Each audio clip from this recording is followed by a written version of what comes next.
Okay. Good afternoon. I will call to order the June 5th, 2025 meeting of the Santa Barbara Local Agency Formation Commission. Madam Clerk, can you please call the roll? Commissioner Aceves, Here. Commissioner Freeman, Here. Commissioner Guyer, Here. Commissioner Hartman, Here. Commissioner Kiriako, Here. Commissioner Lee, Commissioner Magana, Commissioner Mosby, Here. Commissioner Nelson, Commissioner Patino, Here. Commissioner Stark. Here. Let the record reflect that Commissioners Lee, Magana, and Nelson are absent. Thank you. At this time, please stand and join the commission in the Pledge of Allegiance. Begin.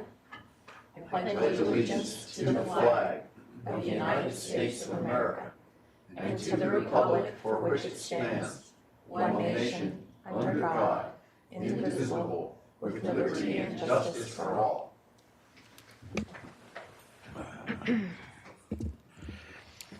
The first item of business is the approval of minutes of the May 8th, 2025 regular meeting. Hartman moves approval. Is there any discussion? Okay. Madam Clerk, can you please call the roll? Commissioner Freeman, Yes. Commissioner Guyer, Aye. Commissioner Hartman, Aye. Commissioner Kiriako, Abstain. Commissioner Stark, Aye. Commissioner Patino. Aye. Motion passes. Thank you. Let's see, we go on to the next order of business. The next item is the change of organization, item number 1. Will the clerk please read the item into the record? What? Oh, I didn't do the consent, okay. And public comments. Okay, I see it. The next item is the approval of the consent calendar.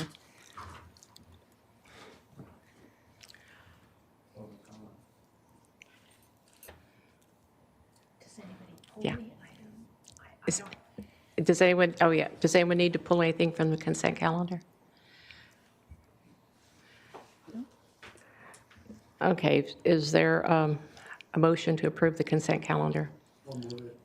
Is there a second? Hartman seconds. First and a second, further discussion? Hearing none, Madam Clerk, can you please call the roll? Commissioner Freeman, Aye. Commissioner Guyer, Commissioner Hartman, Aye. Commissioner Kiriako, Aye. Commissioner Stark, Aye. Commissioner Patino. Aye. Motion passes unanimously. Thank you. Now is the time for members of the public to speak on items that are not on the agenda. Did we receive any requests to speak on items not on the agenda? Chair Patino and members of the commission, we have no request to speak under general public comment. Thank you. Okay. Now we can move on to the next change of organization, item number 1. Will the clerk please read that item into the record? Chair Patino and members of the commission, changes of organization item number 1 is to consider approval of LAFCO application file number 25-01 for the San Marcos Ranch annexation to the Goleta Sanitary District.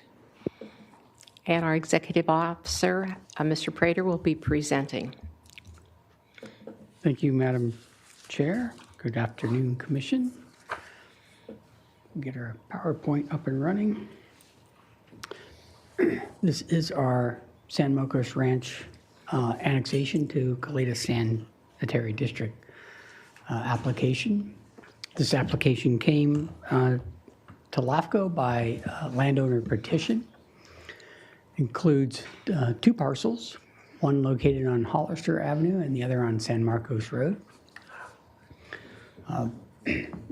Totaling, both of these totaled equal just over 30 acres. Purpose of this annexation is to annex into the Goleta San District for sanitary sewer services. Both these parcels were part of the county rezone site when they adopted their updated housing element. And so the proposal is for almost 1,000 homes, 957 unit apartment buildings, with an affordable housing component on a portion of the annexed area. Both of these parcels are within the sanitary district's sphere of influence, which was last evaluated in 2023. Both happen to also be outside of their jurisdictional boundary, which is why the request to annex those.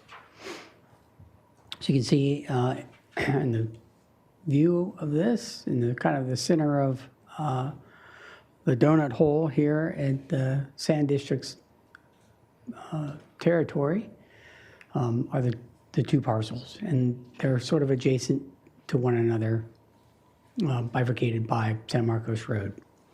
And so the annexation would include adjoining both of these parcels as one contiguous territory to the district.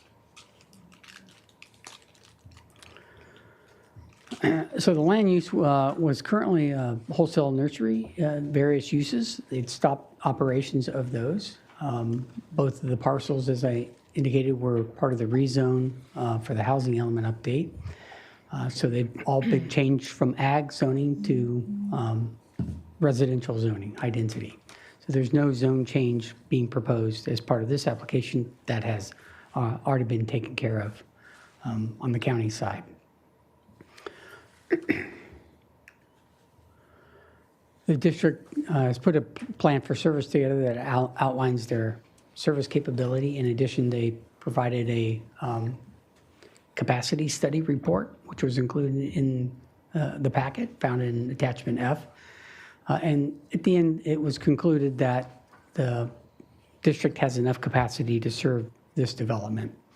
And essentially, they'd be extending a sewer line, 8-inch sewer line, northwardly along San Marcos Road.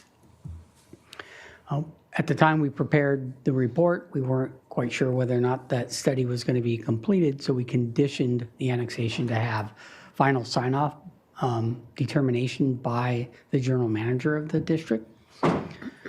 He has since give us the email that indicated that they have reviewed that and they have signed off. So that condition will have simply been met with the adoption of this resolution. They also had a can and will serve letter issued by Goleta Water District. Sites currently already being served by Goleta Water, but because of the increase in density, they needed a new sign off to be able to serve the larger development.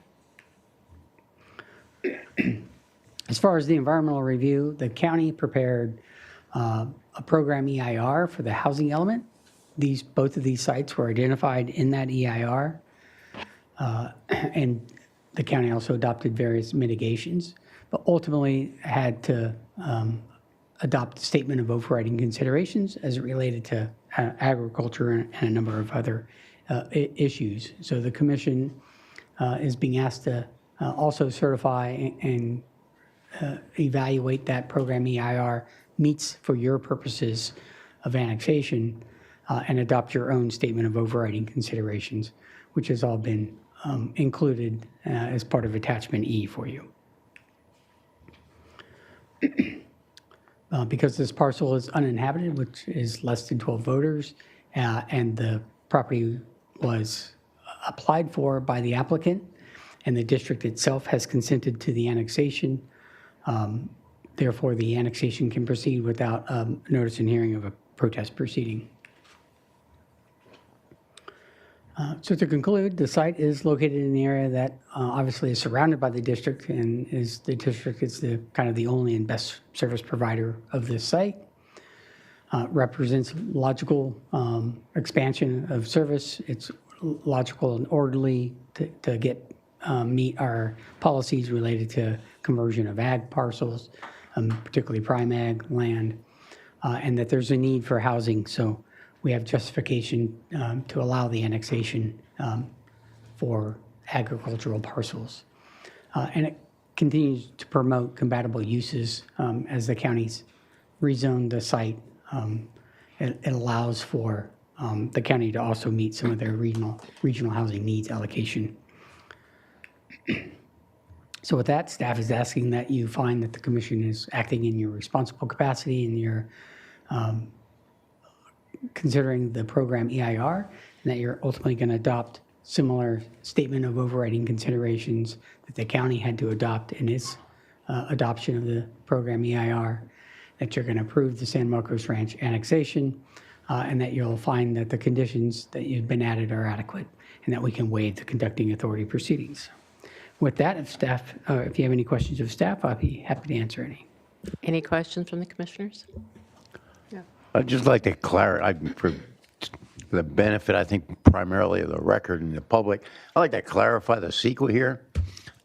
My understanding is this property has already been rezoned from agricultural to residential in order to meet the county's obligations under this sixth cycle of the housing element. So it's a foregone conclusion that the property will be used for residential. There's a 1,500-page EIR, that, if I understand correctly, in that mentions these parcels, identifies their particular effect on agriculture, and overrides it because of the overriding need for housing. Is that the sum of it? That is correct. And one further point, if I understand right, there's no other way to get water to this parcel other than sanitation services to this parcel other than by using the public purveyor, the sanitary district. Is that essentially Correct. That's fine with, that's my question. Commissioner Hartman? Yes, I'm sure that Commissioner Carriaco will have more to add, but this site is basically agricultural land that Goleta valued greatly, but within an urban area surrounded by urban uses and along the Hollister thoroughfare main corridor. So as we had to look for what to rezone, that made a lot of sense because it is close to services. And in this case, the sanitation pipe runs right along San Marcos. So it's a painful decision that the county had to make, but we are desperately in need of housing, and so this made the most sense of the properties that were available to rezone. Any other questions from commissioners? Commissioner Kariakos, okay. Thank you. Yeah, I'll second what Commissioner Hartman said and appreciate her comment. Just a question or two here. In attachment B, 14D, there was a question about improvements or upgrading of structures, roads, sewers, or water facilities. And the response said, water service to the property also needs to be upgraded. I just want to better understand what that means, because my understanding is they already do have access to Goleta Water District water. So I just want to understand what that means.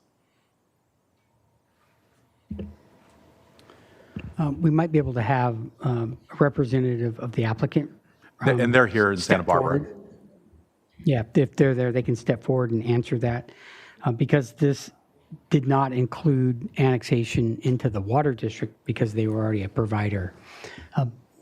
We did not dive deeper into the water connection other than to acknowledge that they needed upgrading the system. So they're already a customer and in the water district that beyond LAFCO's purview of action. But certainly, I think it's worthy to have the applicant address that question. Thank you. Hi, can everyone hear me okay? Yeah, hi, my name is Gene Broussard. I'm from AMG and Associates. We are working together with the developer of the project. Our company is handling a lot of the affordable aspects of the project. But, I just wanted to call on, we're here in the Santa Barbara hearing office, and then Randy Chapman, who is our civil engineer, is there at Santa Maria with you. And he has a much better detailed update about the offsite water improvements that are required. So he can speak more intelligently to that. I could tell you that we have designed the plans and they are currently being worked on. I think they're minimal, but I let Randy Chapman speak to that a little bit better. Yes, Mr. Chapman, just, Hi, Randy Chapman, CCE Design Associates, civil engineer for the project. The water capacity is not an issue. There's infrastructure in the area. The improvements that we're making is basically extending the water up and around and through the site to connect fire loops, domestic water services, et cetera. And that's going to be along the north edge of this property, as well. So no real issues there. It's just adding infrastructure. Okay. thank And you. then Any questions from the commissioners? I had one Okay. more question, if that's okay. Go ahead. Thank you. And I think I know the answer to this question, but when the county made the difficult decision as was described to have overriding considerations for the agricultural Class 1 environmental impacts, I just want to confirm they weren't just overriding on that, they were also overriding the Eastern Galita Valley Community Plan. Is that correct? I don't believe that these two parcels were identified in the most recent Galita Community Plan to be housing. I believe they were in the community plan where there was a community stakeholder process. At that time, the decision was made that they should stay in agriculture. I just want to confirm that's correct. And so then that was overridden as well as part of the housing element process. Thank you. Commissioner Hartman? We probably need our attorney to answer this, but my understanding is that the statement of overriding considerations goes to the mitigation of impacts. It doesn't go to policy inconsistencies, such as would be in a community plan. So I'm think we need some assistance probably from an attorney about how that was done in the housing element. And I'm not sure that we have a wonderful water attorney here. I'm not sure that the housing element was her specialty at the time. So, Chair and Commissioners, if you could just give me a quick minute to look this up. You are correct in general that the Statement of Overriding Considerations addresses the CEQA environmental impacts of a project, and I don't believe that they addressed impacts to a community plan, but we'll just take a quick look at that.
Madam Chair, Yes. maybe we could come back to this. Okay. We're really putting our attorney on the spot because this Okay. is kind of a technical issue and like to give her a little time to be able to do the research, and maybe we could figure out a way to move forward. I mean, So- I would be satisfied with just an acknowledgement that it was not a site in the Eastern Galita Valley Community Plan. It was not a housing site. I think we ought to be able to confirm that pretty quick. I think the applicant could confirm that. Yeah. Okay. Do you want to come back to this then, and then we'll go on to this item, or I'm just? sorry. I think what Yeah. Commissioner Kiriako is saying is that he doesn't need the legal determination of the overriding statement of considerations, statement of overriding considerations. Consideration, right. But just to know that there was an inconsistency or that the community plan didn't envision seeing this as housing. Okay, thank you. Madam Clerk, is there any public comment? Any comments from the commissioners? Oh, Commissioner Nelson? Yes, thank you, Chair Patino. And I think what Commissioner Kiriakis was getting at was that the Eastern Galita Valley Community Plan was based on mitigations that didn't contemplate housing here. And so I think that's how that plays into, it was not, the statement of overriding considerations was for a housing element and didn't address probably new mitigations that would probably be necessary under the Eastern Toledo Valley Plan because of this being upgraded to housing. So I think that's the kind of the greater point that at least I took from that question. So, and I don't think that's the case either. Sometimes that, as much as we would like it to, it doesn't seem to roll down that way. So that's just my comment on the Thank you. on that Commissioner exchange. Stark. I would think that whatever the relative consistency between the housing element and the community plan would not affect our decision as a LAFCO about whether that EIR is adequate for our purposes in enabling this particular annexation to go forward. I think it would probably be useful to get the information that Commissioner Kiriakou mentioned, but I don't think it's the lack of that information is an impediment to our going forward with this. Okay. Yes, Commissioner Aceves. Thank you. Just for clarification, the statement for overriding considerations, the main impetus is the need for housing. So we're converting ag land for purposes of developing housing, which is something that I'm not familiar with now because I spent so many years on this commission protecting ag land. So is this precedent setting for future projects in that if they come forward, whatever entity it is, and they want to build housing on ag land, and if they use a justification being housing, that this is a precedent moving forward? Is that, I mean, can somebody help me with that? Yeah. Commissioner Hartman. In the sixth round of the housing element, the state gave us requirements for what we had to meet. And for the first time, about 2/3 of it went in South County. They divided the county and said, because of our jobs housing imbalance, we need to put more housing in South County. We can't use North County as we have in the past because of the problems that creates commuting. And so the state got very involved in each parcel that we sought to rezone and included in the housing element. And we had to have a willing landowner who could develop within an 8-year period. And so we had to identify all the different parcels that might be possibilities, communicate with the landowners and see which would be willing to rezone their property. And we started with those, in fact, we never got beyond those, that are either within or adjacent to existing cities. Okay, I appreciate that. I understand the process, but my basic question remains, we are going against past practices that I remember as far as converting ag land. And if we're going to acknowledge this process going forward because of the need to build housing, I don't disagree with the need to build housing. What I'm trying to get at clarification is, does this create a precedent for future projects that have ag land that they want to convert to housing based on what we're doing today? I mean, Chair. this was, excuse me. Yeah, that's great. Oh. Commissioner Hartman, go ahead. Sure. So I don't know if you're asking from the county perspective I'm or asking from the from our- LAFCO I'm asking from perspective. our And if it's LAFCO LAFCO, then I'll be quiet. No, I'm asking for my LAFCO executive. I mean, does this set precedent if we get another application? And I can Mr. address Prater, that. go Yeah, ahead. Thank you. Thank you. Commissioner Seves, through the chair. The kind of the short answer is no, because every decision is a case-by-case decision. And in this particular case, there's two different things going on that may be different in another case. One is that the county rezoned the property, and so that zoning has went into effect. So we're now dealing with residential property. Whereas when a city, typically it wants to annex property, they pre-zone. So the zoning isn't in effect at that point. It's a pre-zone in anticipation of annexation to convert from ag to some new residential zoning. And so that isn't official zoning yet. It's just in a pre-stage. Secondly, which is applicable and could be used for other applications, is we are, in this case, the commission is determining that because the residential is needed and that it is being developed in a planned and orderly fashion, that we can convert ag land to a residential end result. That same analysis can be used for other projects if it's deemed to be reasonable, logical, and orderly fashion. The zoning is the thing that's mainly different that we've seen in past applications. But I would say it's not precedent setting because every case the commission has to make that determination about logical, orderly fashion and whether or not to accept the final zoning. Okay, well, thank you. I was just a bit confused. I can't remember, was it the white decision or the white paper or something like that that guided us on ag protection? So I guess that is maybe something that's now going to be changed in the future because of housing needs. So, all right, thank you. Madam Chair, if I could just Yes. clarify why Commissioner- clarify why I asked the question.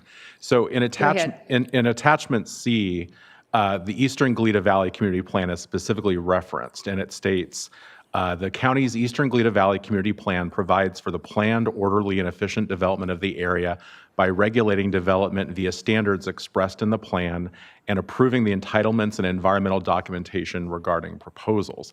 And so what I'm simply trying to do is just get on the record, because that statement in the report would perhaps lead one to believe that this was somehow endorsed or condoned by the plan, and I'm just trying to get it on the record that the action that was taken was not envisioned in the plan. And I'm just simply trying to get that on the record here, because ultimately we're about to make a decision that is really critical to the county being able to go forward with its approved housing element plan. This is a significant chunk of the required housing element plan. So I just wanted to get that on the record because it kind of creates the perception that the community plan endorsed this or this is part of that plan, and I don't believe it was. So that's all I'm trying to do is just get that on the record. Thank you. Commissioner Freeman.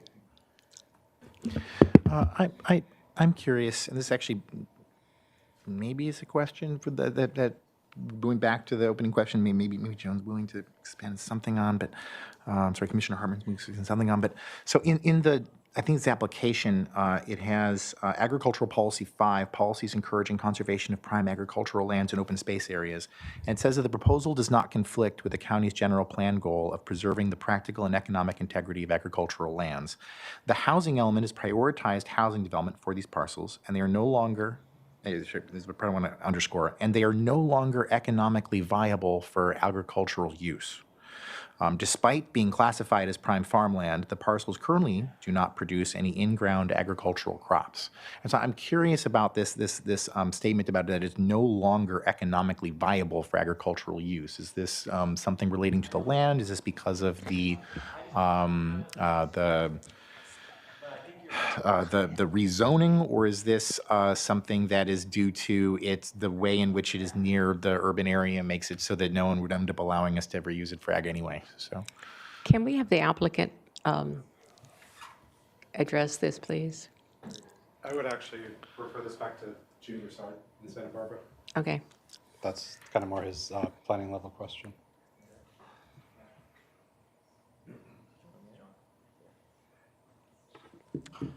Yeah, hi, this is Gene Broussard again from the applicant team.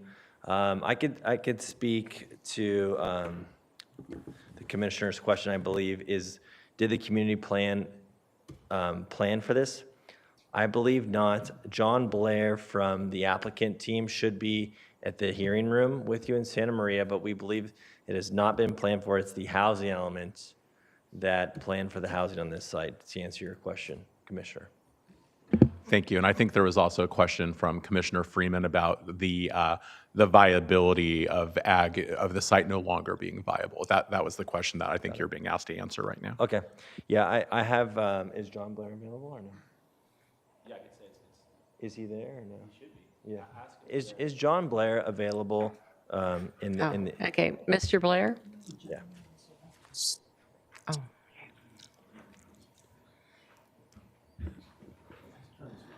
Yeah. Oh.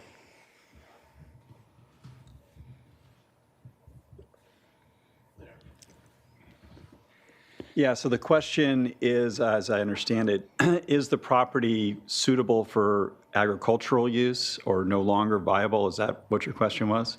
Yeah, the wording was they're no longer economically viable for agricultural use.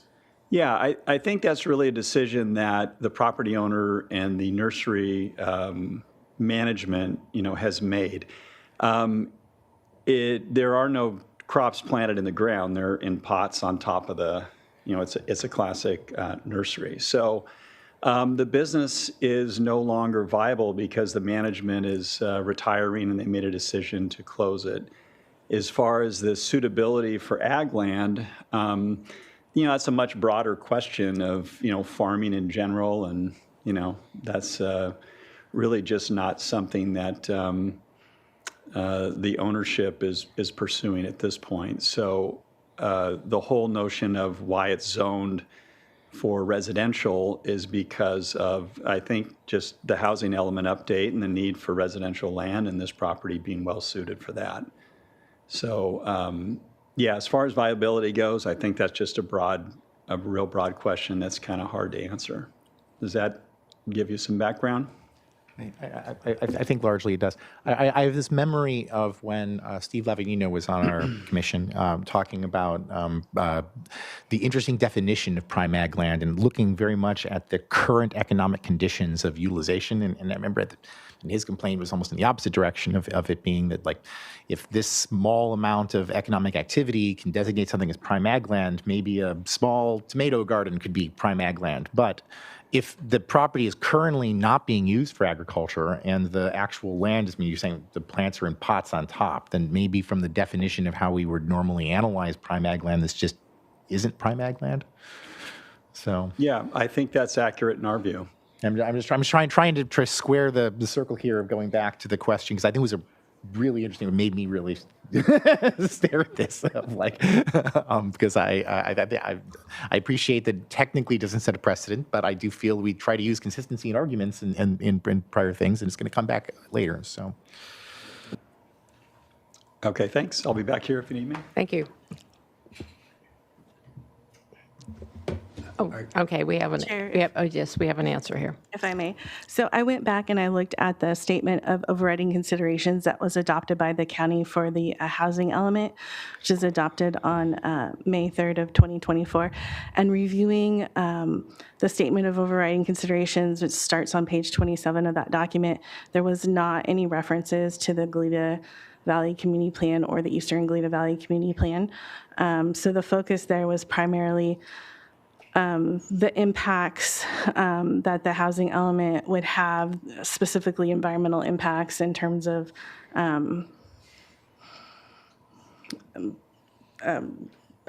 like water, aesthetics, all those sorts of things. And they looked at that and then made determinations that there were specific social and economic factors that allowed them to deem any impacts that were unmitigable as something that could be overridden through their statement. And so in this case, I just note that you're acting as a responsible agency.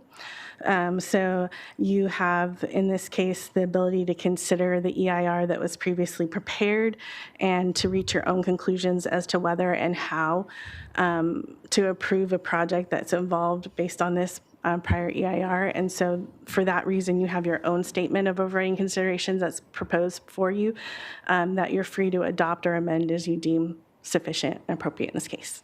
Thank you. Thank you. Commissioner Guyer? Yeah, keeping in mind that we're not approving a change in zoning, and what we're doing is approving annexation to a sanitary service to provide service to the land. Are you ready for a motion? I think I have public comment on here. Chair Patino and members of the commission, we have no request to speak on this item. Oh, we don't. Okay. Okay, I'm going to move for approval of option 1. Is that the acceptance of the staff recommendation with our own statement of overriding consideration and the concept that it's not a precedent-setting action? Okay. To clarify that, I'll second the motion with that understanding. Okay, we have a motion and a second. Any further discussion? Oh, Mr. Freeman. So I'll throw in actually, so I guess it is prime agricultural land because it was actually stated in here that it was, is the affected property prime agricultural land as defined by Government Code 560640. Yes, both parcels are designated as prime soil based on USDA, yada, yada, yada. So I want to correct the statement that I made earlier, but I very much appreciate Commissioner Geyer's comment that this is, we're not really causing, we're catalyzing even the zoning. And that's maybe the reason why this, we can feel safe about this is that the change had already happened, and that's the precedent setting, which was already what has been mentioned, but like it's all coming together in my head. I just wanted to say it out loud now to correct what I said before, and that it is actually very good for us to provide sewer services to a property that needs sewer services. So, Thank you, general in my Commissioner statements. Freeman. Any further discussion? Hearing none, Madam Clerk, can you please call the roll? Yes, and before I call the roll, Chair Patino and members of the commission, I'd just like to note for the record that Commissioner Nelson did join us at the beginning of this item and will be voting for the remainder of the meeting. Thank you. Commissioner Freeman, Yes. Commissioner Geyer, Aye. Commissioner Hartman, Aye. Commissioner Kiriako, Aye. Commissioner Nelson, Aye. Commissioner Stark, Aye. Chair Patino. Aye. Motion passes unanimously. The next item is business item number 1. Will the clerk please read the item into the record? Chair Patino and members of the commission, business item number 1 is to receive and file the 2024 audit report by Davis Farr LLP. Thank you. And our executive officer will be presenting. Thank you. So our independent audit firm concluded that the financial position of the activities that ended in accordance with the accounting principles. And so with us is Ms. Shannon Ayala from Davis Farr.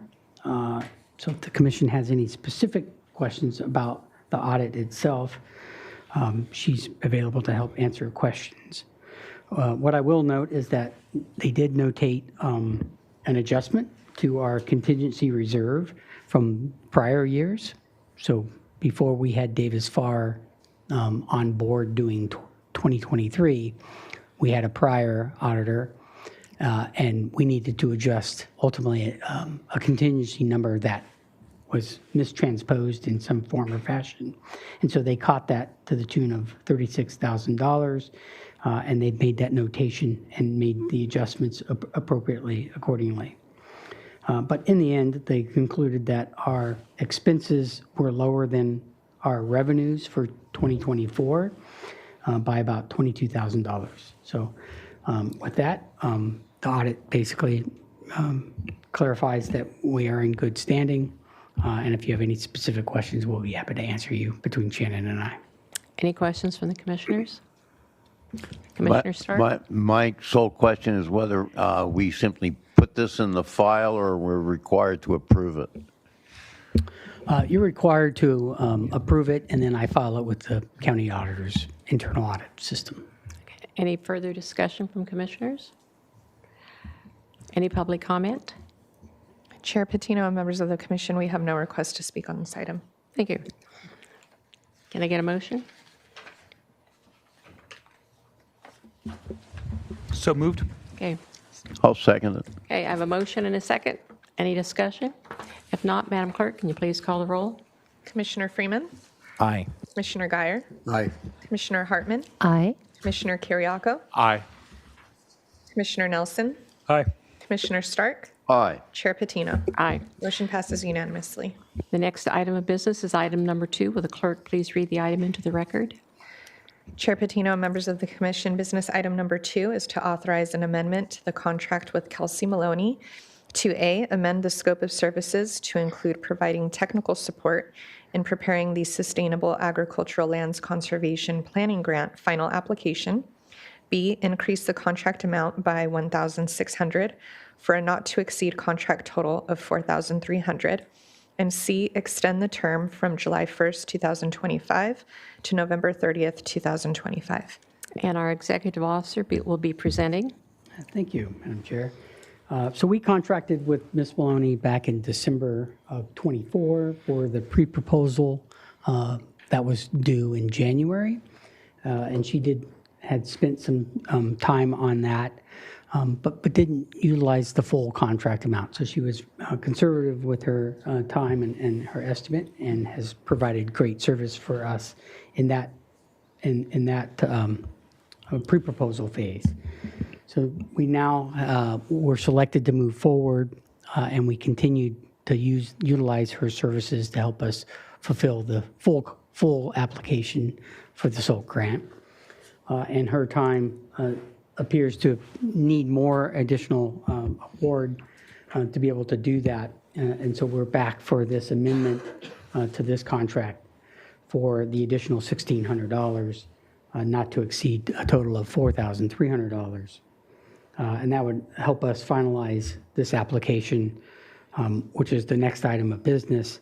Ultimately, that application is due July 3rd, but they don't plan to award the grant awarding until November. And so we'd like that additional time in case there's back and forth between us and the state about our application and specifically. So with that, we'd hope that you recommend that you approve this contract extension. Any question from commissioners? Is any public comment? Chair Patino and members of the commission, we have no request to speak on this item. Okay, can I get a motion? I'll move for approval. I'll second. I have a motion and a second. Any further discussion? Hearing none, Madam Clerk, can you please call the roll? Commissioner Freeman, Aye. Commissioner Guyer, Aye. Commissioner Hartman, Aye. Commissioner Kiriako, Aye. Commissioner Nelson, Aye. Commissioner Stark, Aye. Chair Patino. Aye. Motion passes unanimously. The next item is business item number 3. Will the clerk please read the item into the record? Chair Patino and members of the commission, business item number 3 is to consider adopting a resolution to have Santa Barbara LAFCO serve as the lead applicant for a $500,000 agricultural conservation planning grant with the Department of Conservation and its Sustainable Agricultural Lands Conservation Program. And our executive officer will be doing the presenting. Great, thank you. So today is finally here for us to consider adoption of this resolution for this grant application. It would make us serve as the lead applicant and essentially the only applicant, but we do have a number of partners and various groups that we have worked with along the way and will continue to work with us to do the line bulk of the work itself of the grant. So we are the coordinators of the effort, we'll be the administrators of the grant, and we'll work with these other party members if we're awarded the grant in the coming years. This is anticipated to be over at least 2 years, maybe an extension out to a third year to execute what we're proposing in this grant. We have put together as part of the packet attachment B, which is the full application. We anticipate, as I indicated, that the application is due on July 3rd. And so we'll work with any additional groups that may want to offer a letter of support. We'll amend the application to maybe include those letters, but by and large, the application as submitted is what we're going to submit to the state, minus a couple of letters here and there that might trickle in that might want to just lend support to this application.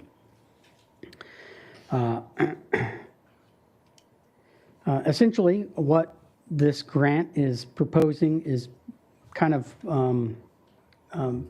ensuring that we're growing sustainably, that we have growth, opportunity growth, that we're preserving ag and open space throughout the county. There are a number of specific goals that are outlined within attachment B start on page 7. There's 4 of them. And they have many co-benefits that kind of come along with the application. As I indicated, we have a number of partners, and some of them had indicated that they may be here at least online or in the Santa Barbara location, and they can help assist if we have any questions about the application itself. A question did come up with the commissioner and I about the resolution itself. In it, we're stating that we're agreeing to a template and terms and conditions that the state is going to have without having foreseen those. So I honestly don't know what those are. This is my first application that I'm applying for as a lead applicant. However, I suspect that largely those terms and conditions relate to much of the state law that requires us to spend the funds on the allocation of things that are required within the grant guidelines and not spend it elsewhere. But that is something that we wanted, it was raised to me and I didn't have a full answer for. So I wanted to disclose that to the full commission, that part of that resolution does indicate we're agreeing to this template that the state uses and the standard terms that they often use. So with that, I'm happy to answer any other specific questions. Any questions of the commissioners? Commissioner Hartman? I noticed that I guess the MOU, or anyway, MOA, it includes the counties and the city, Santa Maria, Lompoc, Buellton, and Goleta, and good for those cities. But it leaves out Solvang and Carpinteria, which are both important because they're surrounded by agricultural lands. Santa Barbara, maybe not so much. Guadalupe is surrounded, but it's all in ag preserve. So, and they may not have a lot of bandwidth to take something like this on, but what can we do to get Solvang and Carp to come along? We are working with the city of Carpinteria and their staff and county personnel to develop a standalone MOA or MOU for them. So that effort is part of the master work plan effort that the commission adopted.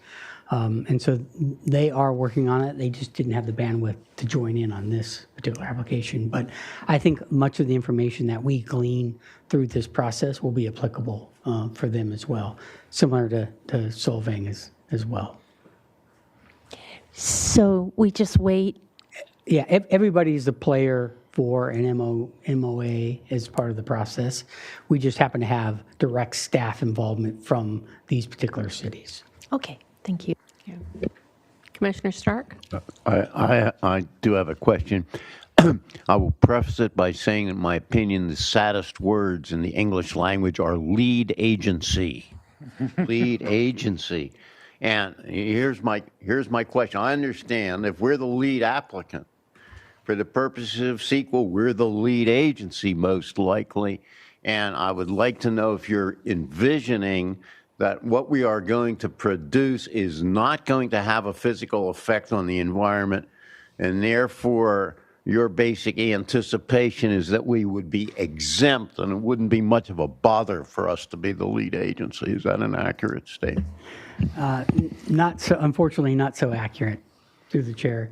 I don't know what the conclusion is going to be. So obviously we're looking to engage the community, engage the agencies, and try to get on the same page about where we think we can preserve agricultural and identify appropriate areas for new growth. And along that way, we're going to develop, hopefully, good MOA and good recommended policies for each of the respective land use authorities to consider. Where those land, how and thorough are those going to be, how much impact that may have, we'll have to kind of take a measurement at that time. So right now, I don't anticipate an exemption per se. I certainly would love to have an exemption at the end of the day as lead agency, but if it's a negative declaration that we have to prepare, then we'll be prepared to prepare that. Okay, I just want us to be aware of whatever calculated risk we're taking, that we would not get into some kind of CEQA sink that would require us to get additional funding. And your team will find out when we get to it, is guess your answer. Thank you. Thank you. Commissioner Dyer? Well, I got to say that this particular project really threw me a curve. I spent a tremendous amount of time on this, and I almost wore out my batteries on my phone talking to Mike over this, and I appreciate the help that you gave me.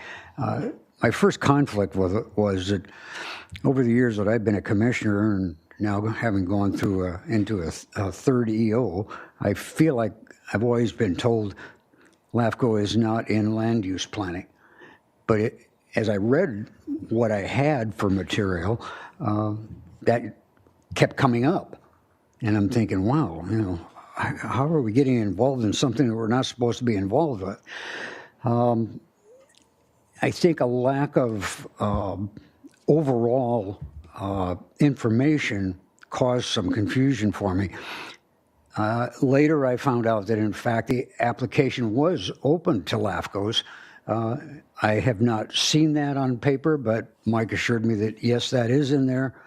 So I think that, that we have a responsibility to really watch the line so that we don't later say that we set some kind of a precedence of operating in a land use plan when we're not supposed to be. So I, over a period of, I don't know, 2 or 3 days and a lot of phone calls and some extra information that Mike sent to me, I get down to the meat and potatoes of it. And so I really, and when I get a resolution, I really read it and dissect it. The second to the last whereas, I have a little bit of question is we're responsible for the costs. It'd be kind of nice to know, ballpark of where we're at with that, but I can go along with it. Where I really have a problem is in the be it resolved number 2. So I think that what I'm going to do is just make a statement and say that I won't support approval of this. I would definitely vote no on it. The problem that I have is the language that's there. The commission certifies that it understands and accepts the template terms and conditions. So I asked Mike for a copy of it, and he didn't have one. He's never seen one. I've never seen one, and I myself can't put myself forward to approve something and make that statement when, in fact, I haven't read it. So that's my position on it. Commissioner Hartman.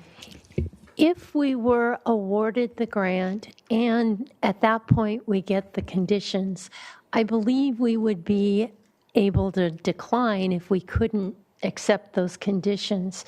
So that would give me comfort. We don't have to accept the money. We don't have to, we've got another bite at this apple. No, I understand that, and Mike explained that to me. I just still have a hard time. When I read something like that, at that point, yes, there may be something down the road. There may not be something down the road. I don't know that for sure. I know what's in front of me. And as I read that, I don't agree with it because I have not read it. Thank you. Any other questions, comments? I have a comment in Freeman. sorry. Okay. Commissioner Freeman, go ahead. So on that note, I guess where I was a little bit confused is that it said template accept template terms and conditions of the project. And so the project is the money that from the people who are giving us the money, or is it the project is the thing that we are lead agency for, that we are operating? Like I somehow had taken that to mean the thing that we were attempting to do with the money that but I mean that didn't really make that much sense. And so I'm curious what does this mean? Like what is this specifically supposed to? Why is that part of the whereas in the first place? Yeah, so this largely is a template of a resolution from past projects that have been submitted to the Department of Conservation. So I wanted to use a form that they're accustomed to and seeing, and that's the language that was part of that package. And so that's why it's here. I too paused when I saw that language. I'm like, okay, what does that really mean? But two, felt comfort that there is a second review, if awarded, that we could understand what those terms and conditions are. And if we did not agree with those, we could just decline this grant award. So I felt comfortable moving forward with using their language to that extent. So we are interpreting here the conditions of the project being the conditions that are being applied to us as lead agency by the people who are awarding us the grant. The grant. Okay. And the project itself and the things that we said we are going to do, right? I think it's two. Well, that's what I was wondering. If it's the things that we twofold. said we were going to do, then those are things that we define. And I feel like there was a bunch of information here about the conditions, and there was even like terms of success and all sorts of things, and those are the terms and conditions of our project. And as opposed to, that's what I'm trying to understand, like how we're choosing to interpret this. If it's the former, I totally get where Commissioner Geyer is coming from, because it's like, well, we don't really know what that is. Maybe we can make a tiny modification that the Commission will certify at the that it will understand, and so that way we can, when we get that information, we can actually perform that certification. Thank you. Commissioner Nelson? Yes, thank you, Chair Patino. So, Mr. Prather, if we are awarded this grant, you're making a commitment to this board that you'll bring this grant back to us prior to acceptance? I mean, I think that's the assurance that I need, because what Commissioner Prather or Commissioner Geyer is saying also equally concerns me. But if I do know that I have another bite at the apple, that you guys don't get the grant and start running with it, I think I could be comfortable with supporting that today. Otherwise, I would have the same concern and would not be able to vote for it today. I will note to that commitment, with the caveat, unfortunately, number 7 is that you are authorizing me to sign the documents on your behalf, and that is mainly due to timing, right? So if they want us to go through that, certainly the award of that grant is anticipated approvals in November-ish. The grant contract, if you will, with the state would be in January. We'll likely have a meeting. I'll be able to send something back. My full intention is to bring it back to the commission. If there are no, for the lack of better terms, wonky terms and conditions that were unexpected, and it's a rush to get signatures, I may sign on behalf of the commission, with the caveat that there isn't anything weird going on with terms and conditions. I will not sign regardless if there is something that causes pause within those terms and conditions without the full consent of the board. That's my commitment to this commission. Commissioner Kariako? I was about to say something, and then I just heard that last statement. Let me think about, how do I want to phrase this? So can you help me understand what would be the timeline? You mentioned there would be the need for signatures in January, but we would be notified of the award in, did you say November? I believe DOC is anticipating November, acknowledging those that were awarded the contract, awarded the grant. And so we would have between November and January, at which time they would do a formal agreement requesting our engagement at that point. Okay. So would it be a reasonable expectation, there's some question about this template, not having had a chance to see it at this time. Would it be a reasonable expectation between now and when the grant would be awarded and potential need for signatures that we could get a copy of that template and it could be distributed to the commission? That way we could use some of the time we have between now and then to get comfortable with the language or ask questions about the language as they come up. Commissioner Karago, through the chair, I can certainly ask the staff at the state what those might look like and if they could provide a template for me. Okay. And I'd be happy to share that. Okay. In that case, Commissioner Geyer? No, I just, if I could just finish. So in that case, I'm comfortable going forward. If for some reason the state is not wanting and not able to provide us with that template in the meantime, then that might make me and perhaps others less comfortable going forward, but I tend to doubt that'll happen. So I'm comfortable going forward. Cities deal with these kinds of situations all the time. It's a multi-step process. We'll have time that we can use.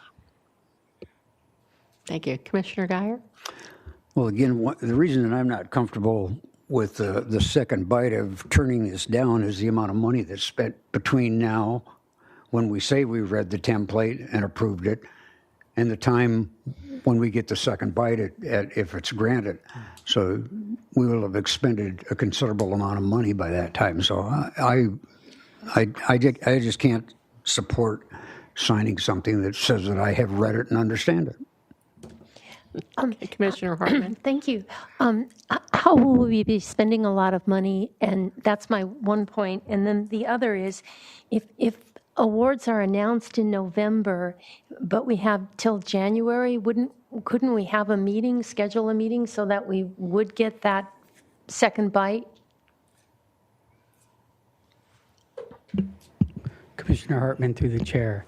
I fully anticipate that. I just don't know when that agreement from the state will actually be delivered to us, right? They may award it in November. They're going to work on their agreement and probably deliver it to us sometime in January. And we'll probably have at least 30 days in which to probably sign that agreement, in which case we often have a meeting in January, February. Likely be able to put that on the agenda. And if it doesn't work, we can have a special meeting, I We can have a assume. special meeting, correct? All right. Commissioner Stark. No, I sort of have the opposite question. The deadline for the grant is July 3rd, is the application? Correct. And do we have any meetings scheduled before that? No. No, so if we don't approve it, and we don't have some kind of hurry-up special meeting, then the opportunity to apply passes us by. I think probably the safer bet in terms of, risk reward is probably go forward with the understanding that if we have to look at some objectionable provisions and make a decision about whether you want to take the money or not, we could do that. Thank you. Any other comments? Madam Clerk? Commissioner Freeman. This is something that we are stating now, but is really relevant when we actually turn in the application, and in some sense is almost like a stapled thought to the application. In that way, maybe I'm kind of thinking that it's not necessarily saying that individual commission members, it's saying that the commission, the body as a whole, certifies that it understands this thing, and that we're certifying that from the perspective that our staff can understand and accept the terms and conditions of this project, and that we are sending that off at the time of the application. Like maybe it's okay to effectively preset this all up so that Mike is empowered to do all of this at the time. Even but do we have to think about it in terms of it happening today as opposed to it happening? We're putting the resolution in so that it's utilized at the time of the application.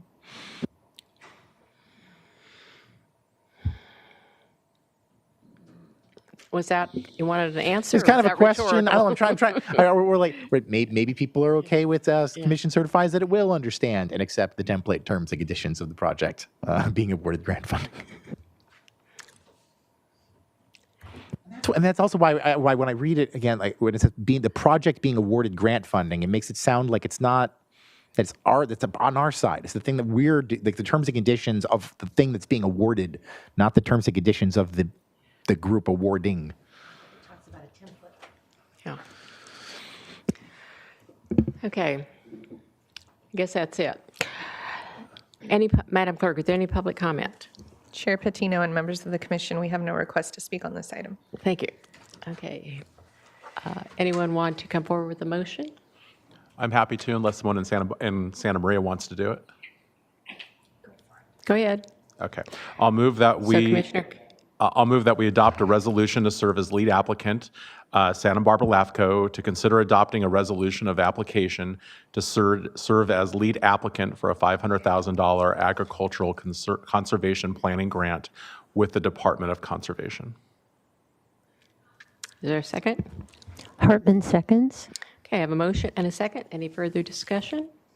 Hearing none, Madam Clerk, can you please call the roll? Commissioner Freeman, I will go yes.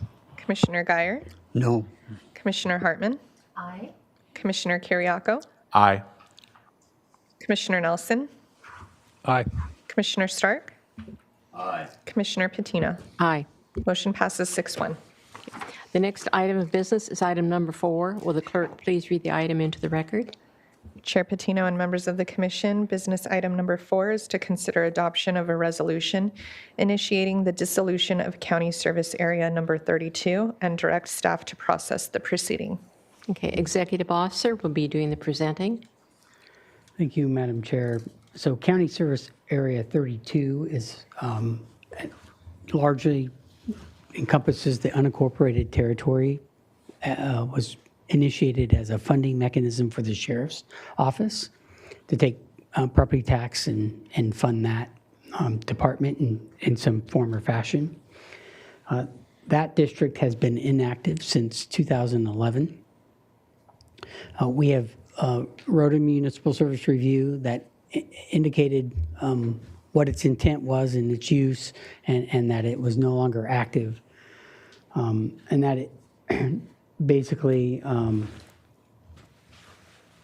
the county has used different mechanisms in which to fund sheriff services. So the services are still being provided. They're just not specifically being routed through a county service area structure. So largely, like I said, they were.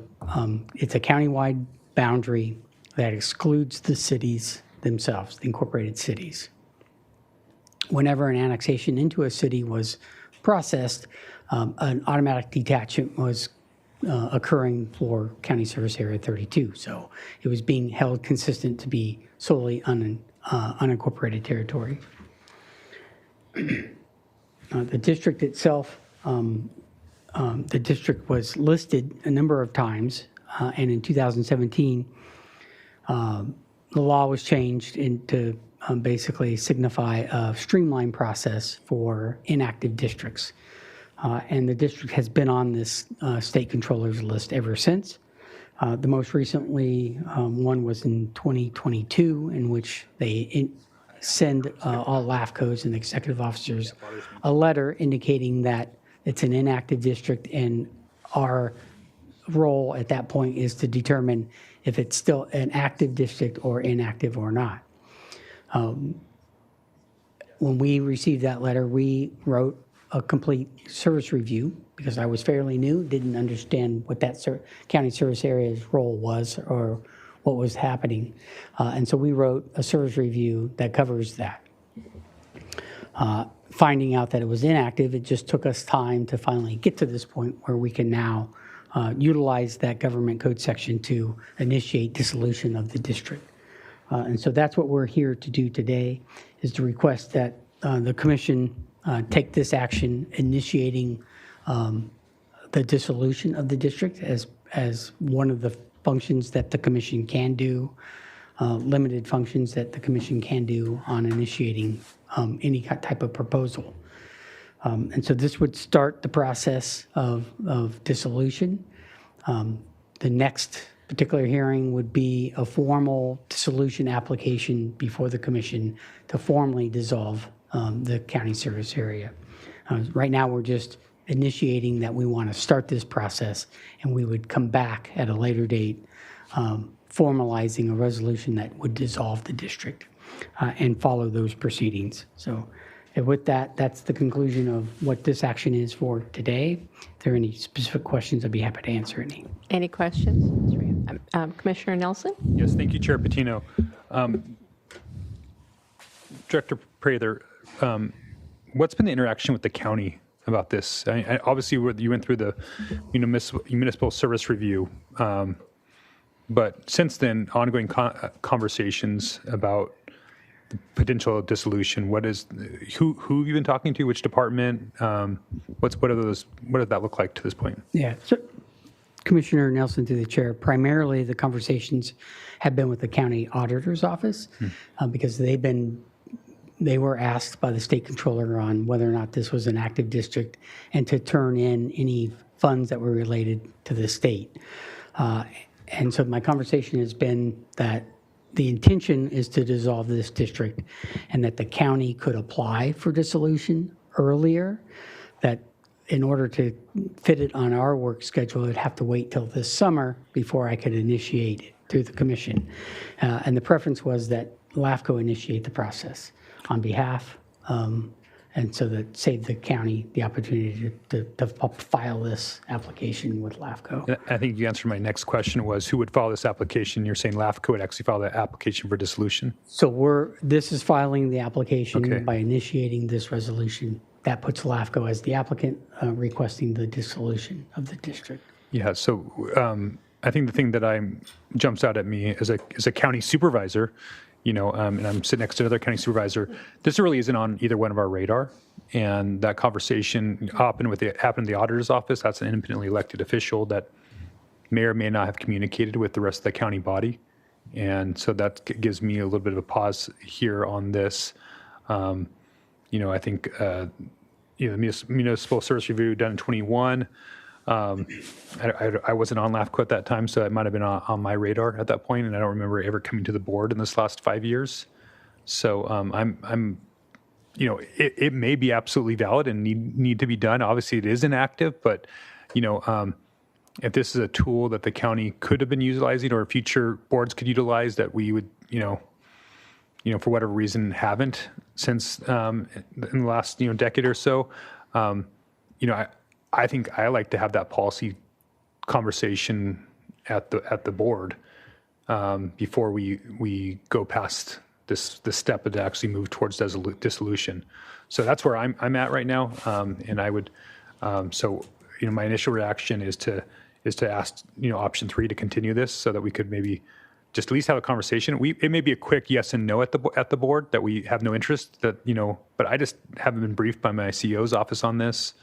I haven't talked to my sheriff's department about this. I don't know enough history, and I've been here a while. Maybe Mr. Stark might be able to give me some history on this as one of the elder statesmen of the county.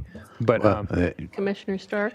Well, the only thing that I can enlighten you on possibly is my understanding is this district was set up because of a lawsuit that was filed by the city of Santa Barbara against the county to relieve the cities of having to pay general fund law enforcement things, and then the county proceeded to set up Service Area 32 a long time ago. Whether there's any continued utility to having this service mechanism or not, I don't know. It seems to me it can't hurt to continue this until our EO can contact the CEO and the sheriff, and then the board can have a conversation. I don't know that we're in a huge hurry at this point to act on it.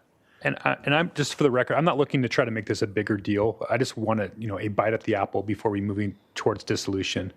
Again, it may make a ton of sense, and what you're telling me, Commissioner Stark, might make sense, and we may have moved beyond that. You said this was formed in 1979? Is that okay? Right after, Proposition 13. As they were trying to figure all that out, right? I mean, Proposition 13 is 1978. This is 1979. There's all these different things happening at that time, and that's where we are today, and maybe never utilized it. That may be. I'm pretty sure that the genesis for this was the lawsuit that I think the city of Santa Barbara filed against the county. Okay. But whether it's obsolete now, I don't know. Commissioner Hartman? Well, I just wanted to echo what Commissioner Nelson has said, and if there's a source of funding for police services that we haven't exploited, I want to know about it before we dissolve this CSA. So if the commission can give direction and adopt the continuance on that, and then I certainly will reach out to the CAO's office and see if they want to take some further action. But Commissioner Stark is right. That's what we wrote in our service review. It was largely as a lawsuit. It was not a new funding source. It was just earmarking those funds so that it was clear that the property taxes that were being collected were being utilized for sheriff services. So it's not a new funding pool to provide sheriff money. It was taking existing monies and just making sure they were ran through this funding mechanism so that the cities could understand how that property tax was being used and allocated, and that they weren't taking additional funds. The county wasn't taking additional funds away from cities. And so that was the crux of why the district was formed in the beginning. But certainly we can take a motion to continue this item. So I'm just curious, if I may, Madam Chair, is a CSA typically used in that way for transparency of property tax revenue? I have seen that on occasion. Okay. used solely for kind of a funding mechanism to be able to show it independently and have the Board of Supervisors act independently on any decisions. Would you like to make a motion for that? For the continuance? Yeah, I'll make a motion for option 3. Does it have to have a time on that? Okay. And so just as long as there's a minutes of communication there, and if you could maybe just check back with Commissioner Hartman and I, myself, just to make sure that we don't come back and ask for another continuance because we don't feel like we got our questions answered. That might help before you get it back on the agenda. So I would go with option 3. And Hartman seconds. I have a motion and a second for continuance. And any public comment, Madam Clerk? Chair Patino and members of the commission, we have no request to speak on this Okay. item. Any further discussion? Madam Clerk, can you please take a roll? Commissioner Freeman, Yes. Commissioner Guyer, Aye. Commissioner Hartman, Commissioner Commissioner Hartman, Aye. Commissioner Kiriako, Aye. Commissioner Nelson, Aye. Commissioner Stark, Aye. Chair Patino. Aye. Motion passes unanimously. Thank you. The next item is business item number 5. Will the clerk please read that item into the record? Chair Patino and members of the commission, business item number 5 is to present a certificate of appreciation for Commissioner Jay Freeman. And our executive officer, Mr. Prater. All right, well, this is the opportunity that I get to hand over to the commission to acknowledge Mr. Freeman's service in his tenure. Unfortunately, he is moving away from his district, so he had to step down from his representing board on the Isla Vista CSD.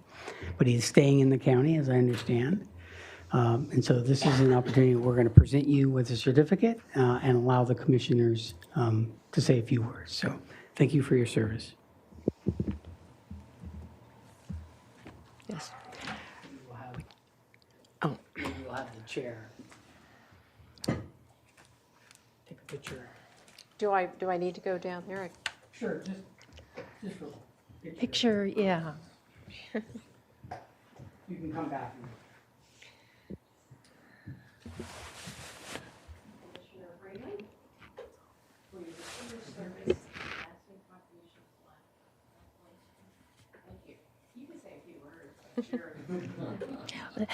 Maybe let us talk first. If that's okay. Well, this is a really sad day because, at least professionally, personally, Jay is going to be a new father and a beautiful new house and with his family, and so wish him all the best. But he has a very deep knowledge of special districts. John Oliver once said special districts are the most important form of American government nobody's ever heard of. And not very many people understand that. And Jay was involved with the IVCSD before it was formed and has been a founding member. And when he decided to run for LAFCO, he visited all the special districts in our county. And he took a particular interest in some of the wastewater issues, really critical issues in the Santa Ynez Valley. And he's also gone to conferences and learned a lot about LAFCO, another esoteric agency. So he's a tremendous source of knowledge about really obscure topics. And that's probably true in his professional life as well.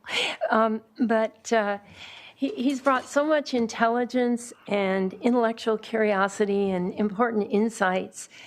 And I'm really going to miss him very much, and particularly your wacky, goofy sense of humor. So it's with really mixed feelings that we say goodbye. But I don't think it's going to be long until you're on a special district in Carpinteria, and we'll see you back here.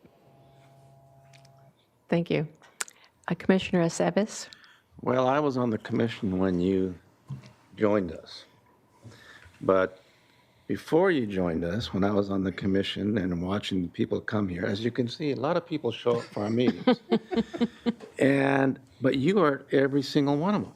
Whether we were in Santa Barbara or Santa Maria, there'd be one person in the audience, and be Jay taking copious notes. And so, when you apply for a job, one of the questions they ask is, what have you done to prepare for it? Well, as Commissioner Hartman said, you went to all the special districts, introduced yourself to, advocated for stuff that they were doing, and then became very knowledgeable of the districts that had helped our commission move forward with a lot of issues. So you come well prepared. I can't believe you have everything on your phone. And I can barely use mine, but you have everything on the phone, the minutes, the past minutes, and so you've done a great service to this community, this county of Santa Barbara, and I certainly appreciate it. And I, too, am sorry to see you leave. We started sitting together, remember, years ago. Commissioner Guyer? Well, Jay, I will miss you. I'll try to stay in touch. Jay's been extremely knowledgeable about this, and I really appreciated his thoroughness and reading material.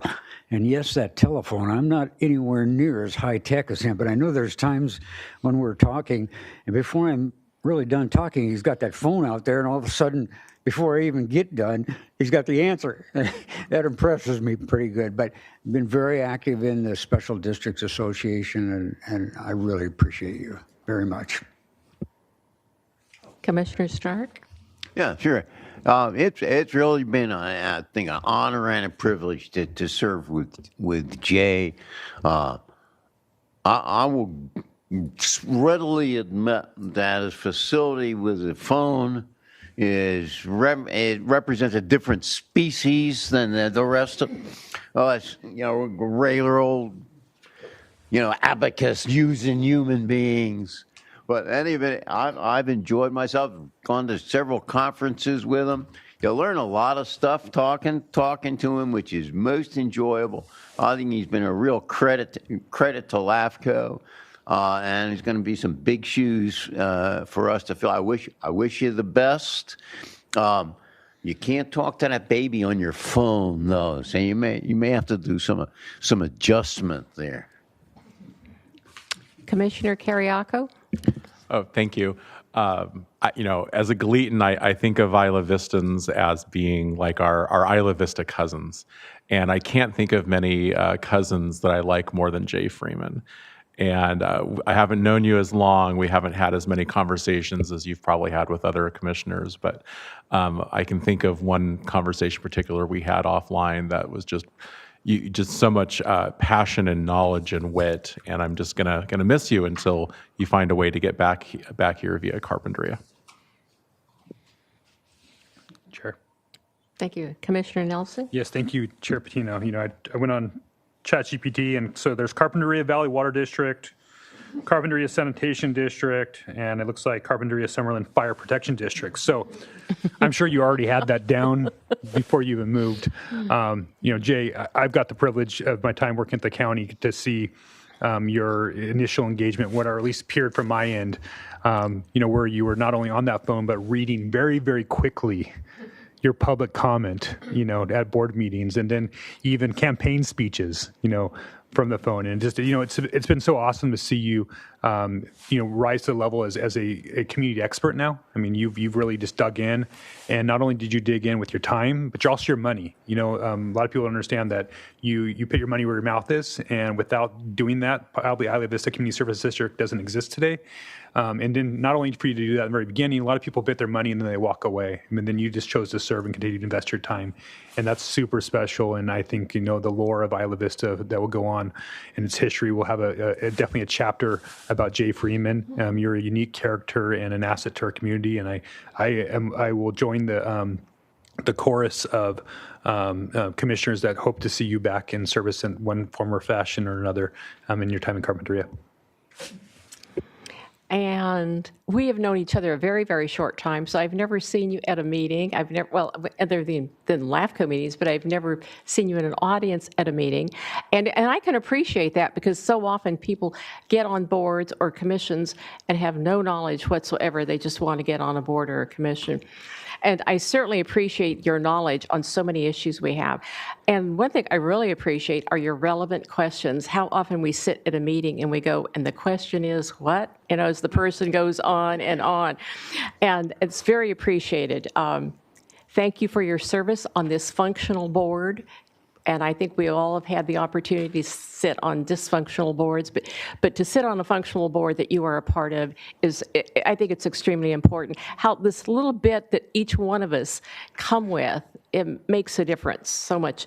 And it sounds like you're going to have a busy life and future ahead of you. You may not have time to serve on any of those boards, or maybe you'll have time to serve on all of them.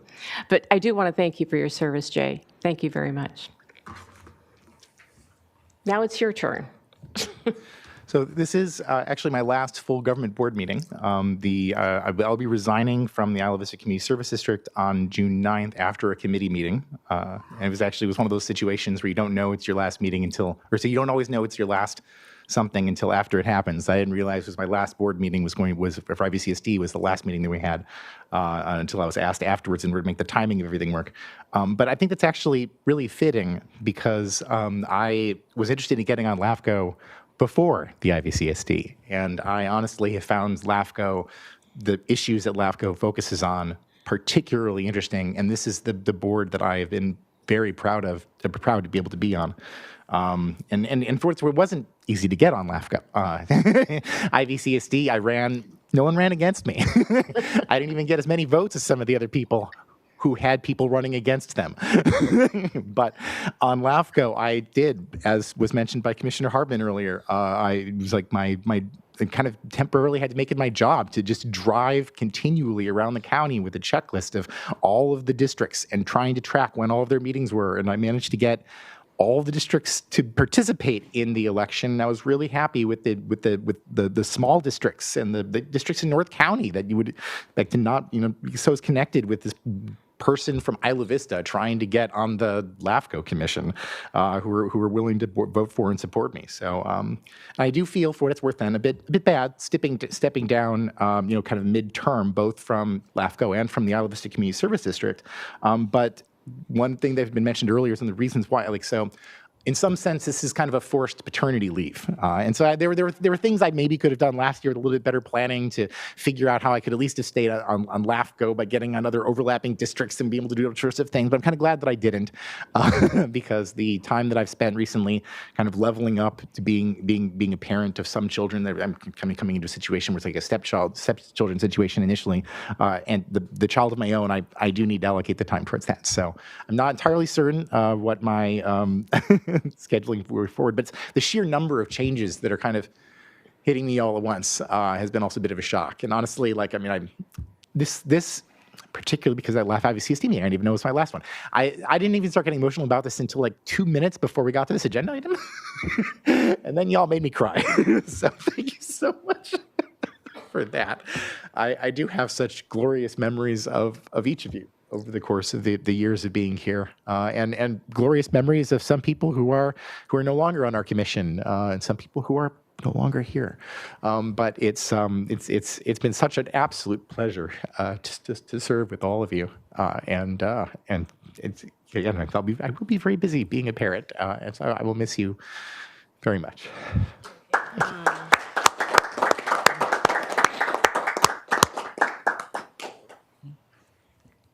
Thank you. So can I make the motion to approve the resolution?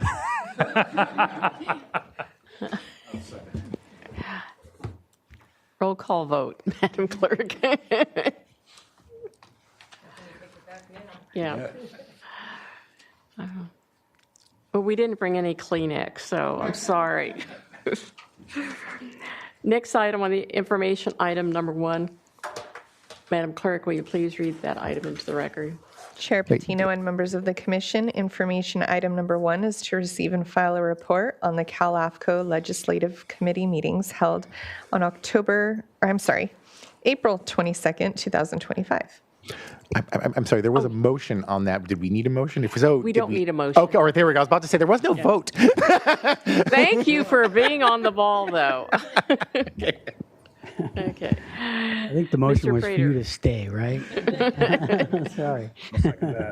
Okay, Cal LAFCO Ledge. Okay, so the Cal LAFCO Ledge met in April 22nd. They've met subsequent to that as well, and I'll try to provide a little bit of feedback. But initially, the Ledge Committee met together to try to put together a package of an omnibus bill. And they had 3 or 4 different caveats that they wanted to put on this bill. And the omnibus bill is routinely presented by Cal LAFCO, and the local governance committee supports that bill, and they make non-substantive changes to CKH. Unfortunately, we missed the opportunity to get that bill presented by local governance finance committee. And so we thought we were in a state of limbo where we were going to have to wait till next year before we can get these few minor legislative changes made. But unfortunately, they've been working with the Senate committee, and somebody at the Senate committee has agreed to possibly put it on for this year cycle of bills. So we may still get that through yet. They conferred with the local governance committee, since it's usually their bill, and they agreed to allow the Senate to take it up as one of their bills. But essentially, LAFCO is tracking 18 different bills currently, many of which are not substantive changes that relate to anything that Santa Barbara LAFCO is much concerned of. But we continue to monitor a lot of the open meeting law bills and things of that nature. If any of those were to shake through, streamlining housing, conversion of ag stuff. Nothing seemed to be tracking or sticking too much. So I didn't have a whole lot to report out of the April meeting. They did meet again in May, but unfortunately I missed that May meeting. I was away doing something else. So I will report back when they meet again in June or July as I attend any of those, and we'll keep the commission up to date on any of the tracked bills and see how many there are at that time. Any questions? I have a question for Mr. Commissioner President. Starr? Yeah. Do you know if LAFCO is tracking the CEQA reform bills? The Cal LAFCO is tracking the CEQA reform bills? They are. I noticed there was one of them that fiddles with the time limits for responsible agencies, which is something that I would think that we would want to take a particular look at. I think it gives us less, it would give us less time to do stuff, and it doesn't single out LAFCOs or exempt LAFCOs. So if you might pass the word on to the gurus. Acting gurus. Any questions or comments from the commissioners? Madam Clerk, do we have any public comment? Chair Patino and members of the commission, we have no request to speak on this item. Thank you. Anything from Santa Barbara?